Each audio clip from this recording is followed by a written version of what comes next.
of the proof of it, and I stopped at the at Martin Luther, of course, and didn't keep going to bore you anymore with more proof texting. But yeah, it's there, and it's underneath, and it's part of the psyche, the consciousness, the collective consciousness, and the unconsciousness. And religion often plays a part, regardless of the religion, in the justification of these kinds of social policies from the ground up. I think the Vatican still has not released its documentation regarding their actions during the Nazi era, and their complicity in the extermination of European Jews still remains to be seen. And the Lutheran Church apologizes in 1987 and disowns Luther's views 40 years later. Yeah. I just want to add a quick comment. For students of psychology, you remember research about authority and conformity and things like that, Milgram's shock studies. World War II really sort of stimulated a lot of that research. Like, how could people do this to other people? And studies showed that any person will do this to other people if told, under the right circumstances. And for those of you who don't know about that study, just real quick, there's a person in a white coat with a clipboard who says, here, you sit here, you need to administer this voltage, you need to administer these shocks. And there's somebody in the next room who's a Confederate in the study, they're playing along. And so the subject, presses the button and administers a shock, and the person in the next room screams, ow, and the subject is ordered to continue to increase the voltage, administer the shocks until finally there's no more screaming in the next room, and the subject is thinking that person has died.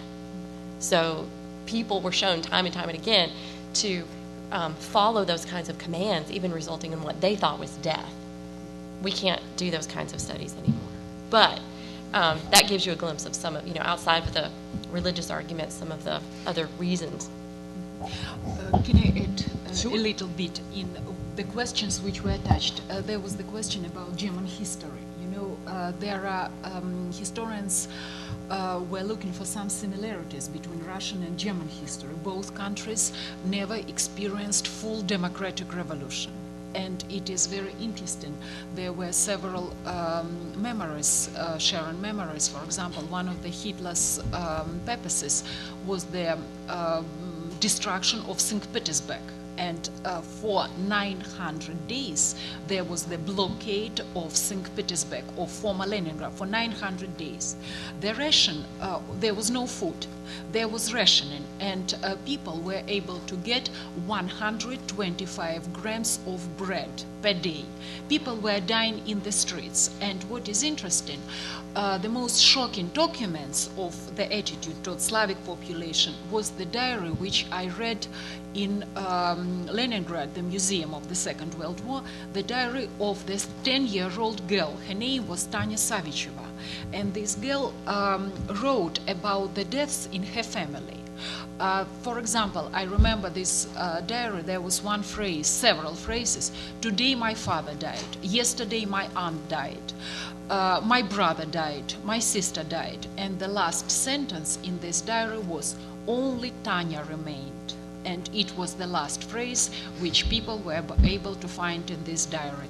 At the same time, as for communist, and everybody knows that Soviet Union was a totalitarian country under Stalin. Stalin and party leadership of Leningrad were able to enjoy good food, pineapples, French rolls, and meat, while ordinary population were dying in the streets. Just in connection with I have a third question for the panelists. A member of the panel mentioned homosexual men in their presentation, but nothing about the others persecuted, such as transgender, cross-dressers, lesbians. What happened to them under Nazi regime? Well, transgenders and cross-dressers would be just simply because Germans didn't think that much of them anyway. They didn't go through to think of them as that. They would just think of them as gay or lesbian and immediately classify them under their gender.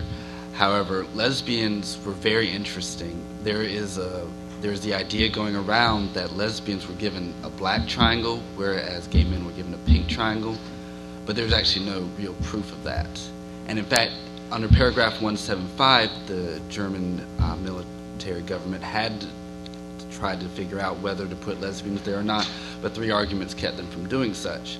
The first was that lesbianism was so foreign to the Aryan woman that they would never be one. Second, I know. Second was that there was no fear of a lesbian conspiracy in higher circles of power like there were with gay men. There was actually a very famous gay general who was taken out by Hitler's right-hand man sometime after the Nazi Party had come to power. And then the third reason, and the one that basically was the final line, was that even if there was such a thing as an Aryan lesbian, her feelings did not matter, and they could have sex with her and breed with her regardless. Okay, thank you.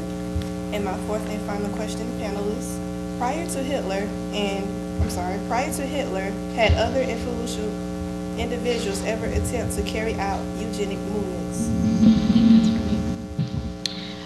I would say in our own country, in the first half of the 20th century, there were eugenics was alive and well. Eugenics is a term that was attributed to originally to Sir Francis Galton. On our own soil, there were some 27 states, I believe, who had passed laws that promoted eugenics. You know, there were marriage laws and things like that. IQ testing is associated with eugenics. It sort of has a dark and dirty past.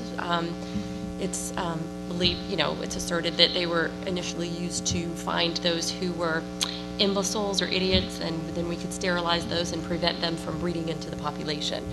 An American has been quoted as saying that Hitler is beating us at our own game in terms of implementing eugenics plans. So we can't claim that we as Americans are immune from these kinds of things. Others have been implicated. I won't go through the list, but you can just Google eugenics in the United States and you will see that it was alive and well here in the first half of the 20th century too. Okay, thank you, panelists, and that will conclude our panel discussion. Thank you, everyone.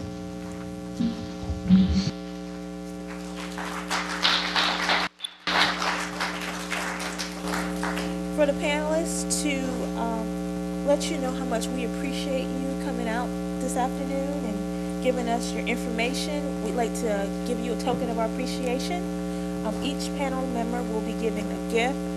This gift comes on behalf of the Multicultural Advisory Board and the Office of Multicultural and International Student Affairs.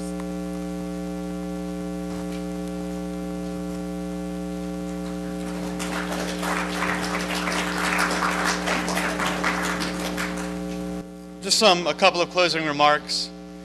It was mentioned in Dr. Curly Talon's presentation that today, January 27th, marks the anniversary of the liberation of Auschwitz-Birkenau, the largest Nazi death camp. In 2005, the United Nations General Assembly designated this day as International Holocaust Remebrance Day, an annual day of commemoration to honor the victims of the Nazi era. Every member nation of the UN has an obligation to honor the memory of Holocaust victims and develop educational programs as part of an international resolve to help prevent future acts of genocide. The UN resolution that created the IHRD rejects denial of the Holocaust and condemns discrimination and violence based on religion or ethnicity. Before this program today, I went to the UN website just to get a couple more pieces of information and for the introduction of the video that I showed earlier.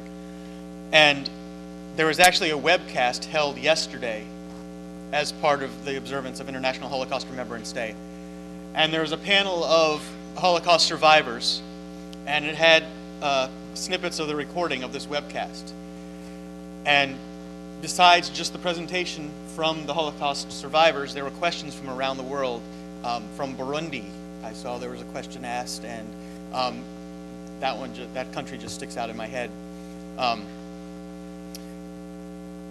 But this is very important, as it was said. The Holocaust wasn't and isn't the only genocide. You had in the Sudan with Darfur, Bosnia, and the Democratic Republic of Congo, Chechnya, Burundi, and Rwanda. Even there's ethnic cleansing or ethnic hatred in many countries.